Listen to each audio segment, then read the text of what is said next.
Basara ఆర్జీయుకేటీలో contract assistant ప్రొఫెసర్ల ఉద్యమం ఉధృతం. మహిషాసురమర్దిని అవతారంలో 18వ రోజు దీక్ష చల్లారని సంకేతం. బాసర ఆర్జీయుకేటీలో కాంట్రాక్ట్ అసిస్టెంట్ ప్రొఫెసర్ చేపట్టిన నిరవధిక నిరసన దీక్ష 18వ రోజుకు చేరుకుంది.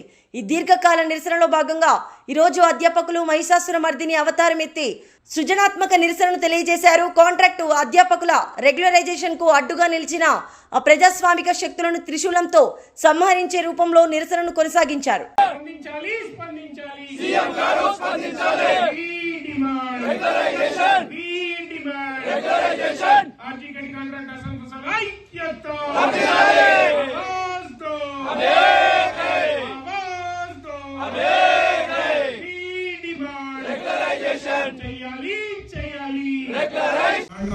అసిస్టెంట్ ప్రొఫెసర్లని రెగ్యులరైజ్ చేయాలని గత 18 రోజుల నుంచి నిరవధిక నిరసన దీక్షలు కొనసాగిస్తున్నాము.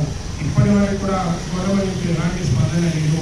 ఈ 18వ రోజు మహిషాసురమర్దిని అవతారాన్ని అమ్మవారిని మా యొక్క టెంట్ మీదకి తీసుకొచ్చి కాంట్రాక్ట్ వ్యతిరేక శక్తులు ఎవరైతే ఉన్నారో సీఎం గారు కనుకరించినప్పటికీ కూడా పూజారి కనుకరించకపోవడం వల్ల మా రెగ్యులరైజేషన్ అడ్డుపడుతున్నటువంటి కాంట్రాక్ట్ వ్యతిరేక శక్తుల్ని మహిషాసురమర్దిని రూపంలో అమ్మవారితో సంహరిస్తున్నాం. ఈరోజు మా యొక్క 18వ రోజు నిరసనలో కావున మాకు అన్ని ఆరాధనలు ఉన్నప్పటికీ ఇక్కడ మా యొక్క ఆరాధనలు అన్ని ప్రొజెక్ట్ చేస్తున్నాం. మాకు ఉన్నటువంటి qualification net set PhD publications UGC guide lines అన్నీ ఉన్నాయని మా యొక్క క్వాలిఫికేషన్స్ లో ఇక్కడ అమ్మవారి యొక్క చేతులలో పట్టుకొని మా యొక్క క్వాలిఫికేషన్స్ ని రిప్రజెంట్ చేస్తున్నాం. కాబట్టి కాంట్రాక్ట్ వ్యతిరేక శక్తులకు ఒకటే వార్నింగ్ ఇస్తున్నాం. ఖబర్దార్ కాంట్రాక్ట్ వ్యతిరేక శక్తులారా, ఇన్ని అర్హతలు ఉండి కూడా మమ్మల్ని ఇంత హింసించడం ఇది మీకు భాగ్యం కాదు. ఇప్పటికైనా బుద్ధి తెచ్చుకొని మా యొక్క కాంట్రాక్ట్ అధ్యాపకుల్ని రెగ్యులరైజ్ చేయాల్సిందిగా రిక్వెస్ట్ చేస్తున్నాం.